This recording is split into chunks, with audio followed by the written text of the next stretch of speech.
My name is Sheila Corona. Welcome to Sassy Seer Sheila and New Light Streaming Love, as this will be seen on both channels. This is Venus conjunct Chiron and Eris, the bullied kid at school by AstroButterfly. And as always, there will be a link to this article in the Show More section. I highly recommend that you go there and check out the site. She has a lot to dig into there if you're at all interested in astrology. And you can sign up for her free newsletter. I'm not always nudged to record and share her work. However, I saw this one this morning and I got an immediate nudge to record it. Slowly and almost undetected, Chiron and Eris have been moving toward a conjunction in Aries. On March 26th, Venus joins in, forming a triple Venus-Chiron-Eris conjunction at 25 degrees Aries. This is a highly underrated astrological event between slow moving bodies that explains a lot of what's going on right now. Let's unpack this. In the past 7 years, Chiron in Aries has been stirring parts of ourselves that needed a voice, even when they were never allowed one. Chiron in Aries, the wound of I am. Through this sometimes painful, sometimes relieving, always vulnerable process, we've gained a little more self-understanding and a little more courage to stand for who we are. Chiron points to the fundamental wound of existence, to that part of us that feels existentially unwelcome. In Aries, this fundamental wound of existence becomes raw and direct. Why am I here? The Chiron in Aries transit has been bringing to light the ways we've been acting as if our existence doesn't really matter, and in response, the ways we've worked to prove that it does. In the past years, Chiron, oh wow, okay, now, whew, there's something else that I was nudged to record, and it's coming next. But that right there is so related to what I'll be recording next in many, many ways. Oh my goodness. I'm always amazed at how this works for me. So I'm going to read that again. The Chiron in Aries transit has been bringing to light the ways we've been acting as if our existence doesn't really matter, and in response, the ways we've worked to prove that it does.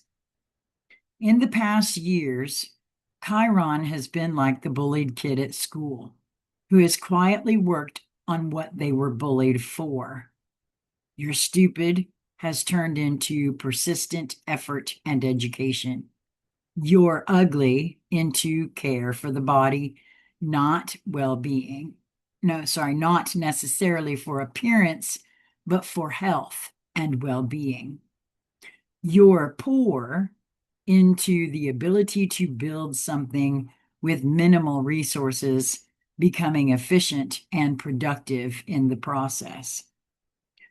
What about the uglier forms of bullying, like I invite you to the birthday party, and when you come, I slam the door and laugh because you'll never be one of us?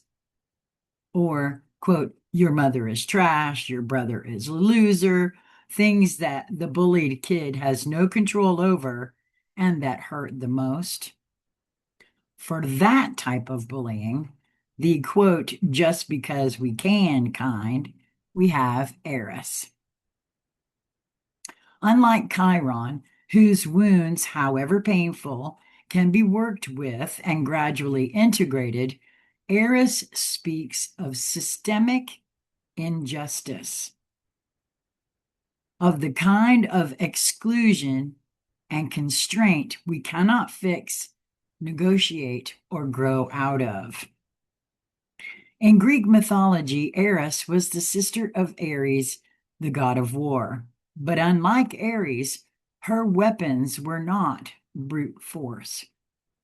Cast out from the company of the gods, Eris learned a different kind of strategy. Her weapons became her mind, words, and timing. Eris in Aries, the elephant in the room. Uninvited from the wedding of Peleus and Thetis, Eris shows up anyway and throws the golden apple. The same apple the snake used to lure Eve, the same apple that lures us into endless scrolling and sucks our prime mental real estate, our attention, away from what matters.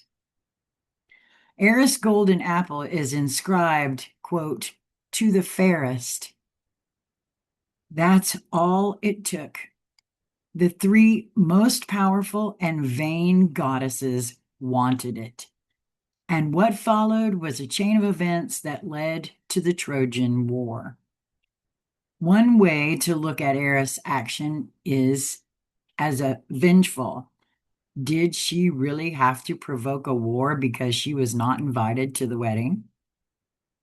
Or we can see it as what happens when a system reaches a point where it begins to collapse under its own outdated structure. Oh my God. Again, I am amazed at the way following my nudges shows me things. What I am about to record next, I did actually read to Lisa and the room at large last night, but I knew as I was reading it that I was to record it. And it's all about collapse under its own outdated structure. Oh my goodness. Was Eris vengeful? Or did she simply expose the hypocrisy of a system that kept her out because she was uncomfortable? A system built to preserve its power, not to be challenged by what doesn't fit? Astrologically, Eris represents the big elephant in the room, that undeniable structural truth that no one wants to see. And honestly, from my perspective, that's what the question has been on this planet for the last several years, being asked of every individual on it. Are you going to deal with the elephant in the room, no matter how uncomfortable it may be for yourself? And it looks and feels different for each individual, but that's the way I see it from my perspective. The moment the elephant is acknowledged, the script flips. What was hidden can no longer be ignored, and the narrative inevitably follows suit. Venus and Aries, when choice becomes inevitable. What about Venus? And when Venus meets Eris and Chiron, the wound and the injustice become charged with personal value, pointing to what we are no longer willing to betray in ourselves. Once that threshold is crossed, choice becomes inevitable. In the myth, of course, it was Aphrodite, Venus, who won Eris's challenge by promising Paris, the most beautiful woman on earth, Helen. It's always Venus who decides what is worth choosing, isn't it? And everything else follows from that. The rest is history. The Trojan War begins, and the world will never be the same again. The key insight here is that Eris is not the cause of the conflict, as it might appear to be the case, but the necessary, quote, last straw, the precise activation point that released the tension of a system that could no longer sustain its own contradictions. With the fall of Troy, the system resets and a new order begins. Venus, Chiron, and Eris in Aries, the bullied kid at school.